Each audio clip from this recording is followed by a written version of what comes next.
আমরা স্পষ্ট এবং দ্ব্যর্থহীন কণ্ঠে ঘোষণা করতে চাই, আবার যদি ফ্যাসিবাদ কায়েম করার কোন চক্রান্ত হয়, তাহলে আমাদের শরীরে যত শক্তি আছে, আমাদের যত যোগ্যতা আছে, আমাদের যত মেধা আছে, সমস্ত শক্তি আর মেধা নিয়ে, আমাদের যোগ্যতা নিয়ে আবারও আমরা সেই ফ্যাসিবাদকে মোকাবেলা করবো ইনশাআল্লাহ। শুধু তাই নয়, সেই ফ্যাসিবাদকে রোখার জন্য যদি আমাদের জীবনকে কোরবানি করতে হয়, আবার যদি এই জমিনে রক্ত দিতে হয়, তাহলে সেই রক্ত দেওয়ার জন্যও আমরা প্রস্তুত রয়েছি। আসলে আমরা এখানে যে উপস্থিত হয়েছি, আমাদের উদ্দেশ্য কি আসলে সেইটা আমাদেরকে বুঝতে হবে। গতানুগতিক কোনো আন্দোলনের নাম বাংলাদেশ জামাত ইসলামী নয়। জামাত ইসলামী শুধু একটি রাজনৈতিক দলের নাম নয়।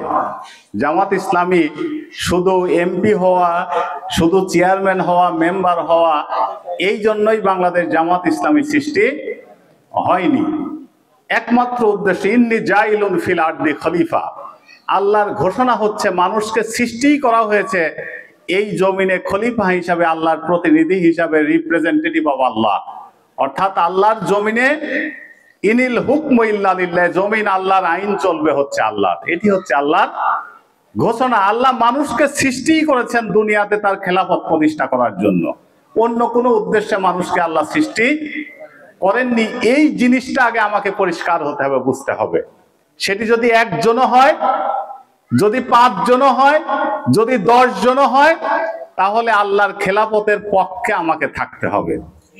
যদি না থাকি, আল্লাহ রাসূল সাল্লাল্লাহু আলাইহি ওয়াসাল্লাম বলছে, ওমান দাবি দাওয়াতিল জাহিলিয়াত ফাওয়া মিন জুসা জাহান্নাম। বলছে যারা মানুষের তৈরি করা মতবাদ এই সমাজে প্রতিষ্ঠিত করতে চায়, মানুষের মতবাদ কোনটা? কোরআন হাদিস বাদ দিয়ে পৃথিবীতে যত মতবাদ আছে, এক কথায় কোরআন হাদিস বাদ দিয়ে, ইসলামী রাজনীতি বাদ দিয়ে যত রাজনীতি আছে এই পৃথিবীতে, সমস্ত এই মতবাদকে বলা হয় মানুষের তৈরি করা মতবাদ।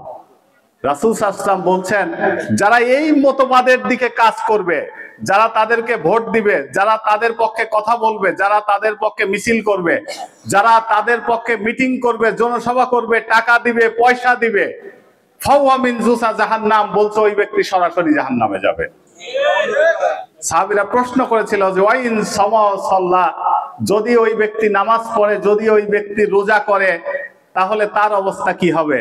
আমাদের সমাজে অনেক মানুষ আছে না, দাঁড়িয়ে আছে, টুপি আছে, জুব্বা আছে, হজও করেছে। শেখ হাসিনাও তো হজ করেছে নাকি? তো তাহাজ্জুদও পড়ে, কিন্তু অন্য আন্দোলন করে, এই জমিনে মানুষের তৈরি করা মতবাদ প্রতিষ্ঠা করতে চায় এই সমাজে। রাসূল সাল্লাল্লাহু আলাইহি ওয়াসাল্লামকে সাহাবীরা যখন প্রশ্ন করেছিল, জয়িন সামাসালা, যদি ওই ব্যক্তি ইবাদতকারী হয়, নামাজ রোজা যদি করে, তার অবস্থা কি হবে? রাসূল সাল্লাল্লাহু আলাইহি ওয়াসাল্লাম বলছে, ফাওয়া মিন জুসা জাহান্নাম, তারপরেও সেই ব্যক্তি সরাসরি জাহান্নামে যাবে। কারণ কি? What is the reason? কারণ কি? আসলে সে ইবাদত করে, নামাজ পড়ে, রোজা করে, তারপরে জাহান্নামে কেন যাবে? কারণ হচ্ছে একটি, সেটি হচ্ছে আল্লাহ বলছে না যে আল্লাহ শিরকের গুনাহ কখনোই ক্ষমা করবে না। আল্লাহর এই জমিনে যে আল্লাহ আমাকে খাওয়ান, আল্লাহর এই জমিনে যে আল্লাহ আমাকে নিঃশ্বাস নেওয়ার সুযোগ করে দিয়েছেন, আল্লাহর এই জমিনে দেখার জন্য যে আল্লাহ আমাকে চোখ সৃষ্টি করেছেন, যে আল্লাহ আমার হাত দিয়েছেন, আমাকে পা দিয়েছেন, আমাকে বিবেক দিয়েছেন, আমার জ্ঞান দিয়েছেন, বুদ্ধি দিয়েছেন, শক্তি দিয়েছেন, সামর্থ্য দিয়েছেন, সেই শক্তি, সামর্থ্য আর যোগ্যতা নিয়ে আল্লাহর এই জমিনে অন্য মতবাদকে আমরা প্রতিষ্ঠিত করতে চাই। এর চাইতে বড় জালেম, এর চাইতে বড় বিদ্রোহকারী, এর চাইতে বড় অকৃতজ্ঞ পৃথিবীতে আর কেউ হতে পারে?